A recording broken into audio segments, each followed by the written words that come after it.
فبأي آلاء ربكما تكذبان. Hanya ada dua pertempuran. Islam dipimpin Imam Mahdi dan Nabi Isa, dan Yahudi dipimpin oleh Dajjal. Dan Nabi Isa mengambil tumbak dan menumbak Dajjal. Ustaz tanya, kenapa nggak pakai peluru? Kenapa nggak pakai tank? Kenapa nggak pakai Sukhoi? Kenapa nggak F-16? Jawab. Yang cerdas jawabannya. Yang masuk akal jawabannya. Yang sesuai, yang up to date jawabannya.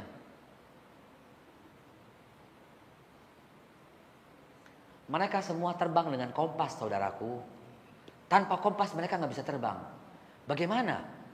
Pesawat tempur kalau nggak ada kompas bagaimana? Hah? Mereka terbang dengan apa? Dengan bahan bakar, saudaraku. Bagaimana mereka bisa terbang dengan bahan bakar?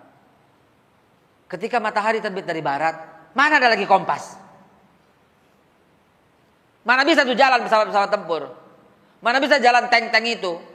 Maka Nabi Muhammad bersabda, kalian akan bertempur pada akhir zaman sebagaimana kami bertempur pada saat ini. Makanya naik kuda, jago silat, latihan tombak, latihan manah, latihan berenang. Kenapa? Karena itu yang dibutuhkan. Kalian akan berperang pada akhir zaman, kata Rasulullah, sebagaimana kami berperang pada saat ini.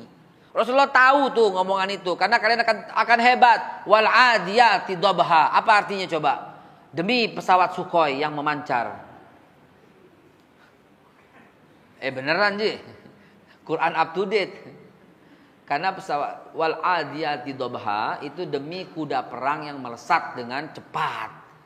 Zaman itu yang paling berharga pertempuran itu kuda perang. Jadi wal adiyati dhabha hari gini bisa diterjemahkan demi pesawat Sukhoi yang melemparkan peluru-peluru kendali berkepala nuklir.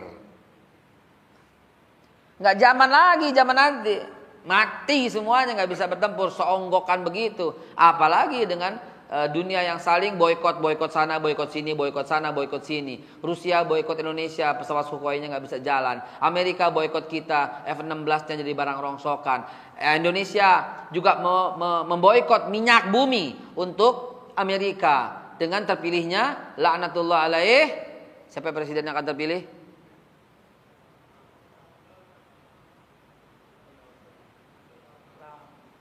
Siapa?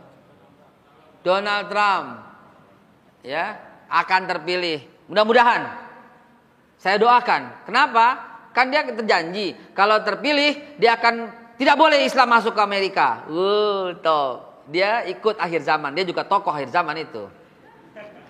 Ya, kalau Donald Trump terpilih, Islam akan diusir dari semua Amerika. Wah, cakep.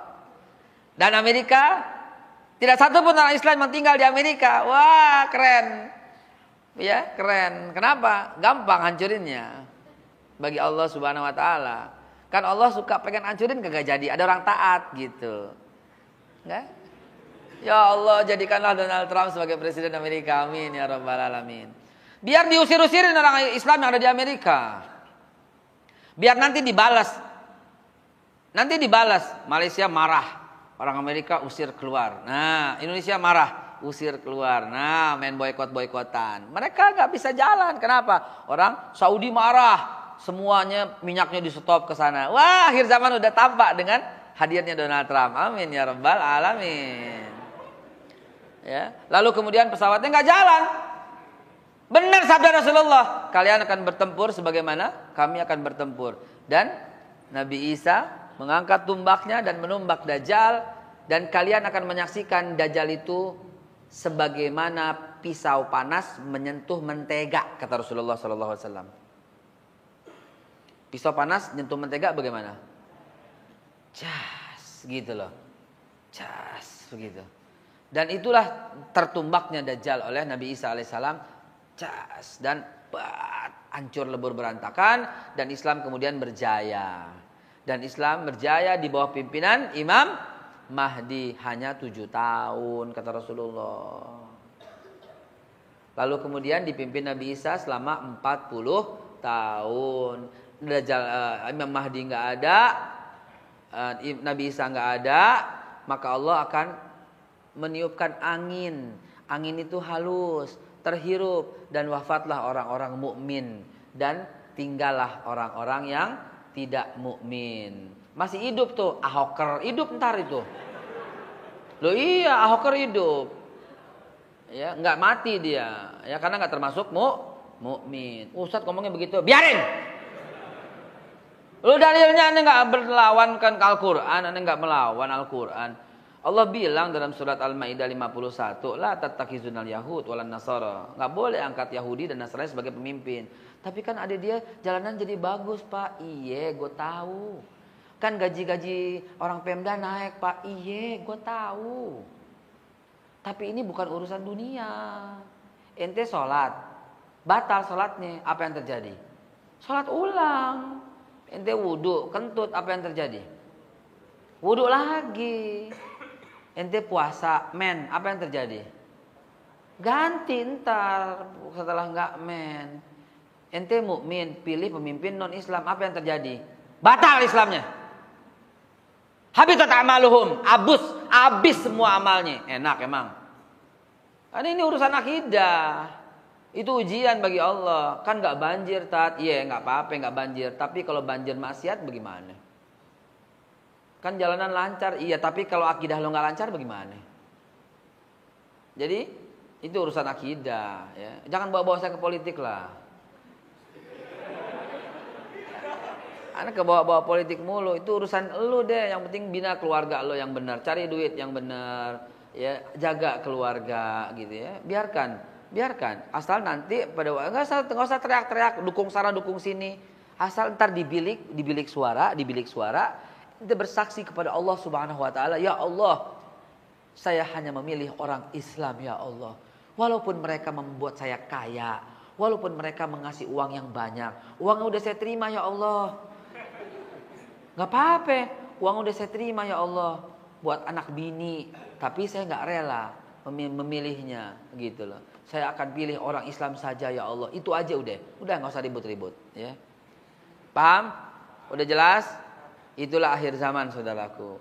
Dan terhadap orang yang ngaku-ngaku nggak bisa, dia udah pasti bukan. Nabi Muhammad yang cerita ditolak, nolak. Imam Mahdi dibayat, nolak Imam Mahdi dibayat. Tapi kemudian datang lagi sampai 300 orang. Baru mau sampai 1000, 2000. Lantas kita yang di sini bagaimana? Saudariku yang cantik, kalau semua umat sedunia datang ke sana untuk bayatnya nggak kelar selama 3 tahun. Tuatu saudara. Antrinya tuh dari situ sampai kemana kira-kira antrinya? Hah? Indonesia aja 260 juta. Antrinya sebagaimana panjang itu kan susah ya. Betul sekali. Ada perwakilan Allah sebagai saksi. Ya. Sebagaimana orang Islam di Barus ketika Nabi Muhammad masih ada, tidak perlu datang ke sana.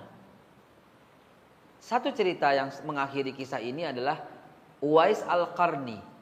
Nggak pernah berjumpa dengan Nabi. Uwais Al-Qarni. Dan hidup pada zaman Nabi. Dia orang Hadramut, orang Yaman. Kakek kita Uwais Al-Qarni.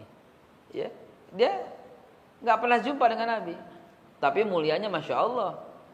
Jadi yang dimaksud berbaiat, merangkak salju, ya orang-orang di sekitarnya. Kok salju tak? Rasulullah ngomong nggak sia-sia. Makkah, Madinah turun salju pada akhir zaman. Kenapa? Karena udah kacau matahari di mana, terbit di mana, bulan bagaimana, udah kacau akhir zaman. Nggak ada lagi cuaca-cuaca. Mekah yang panas itu salju. Ya, kompas ngawur, pesawat tempur nggak jalan yang saya udah jelaskan tadi. Masuk akal semuanya. Jadi benar ya, baiatnya di mana? Di tempat masing-masing. Allah sebagai saksi dan kemudian mungkin ada perwakilan wallahu alam bisawab.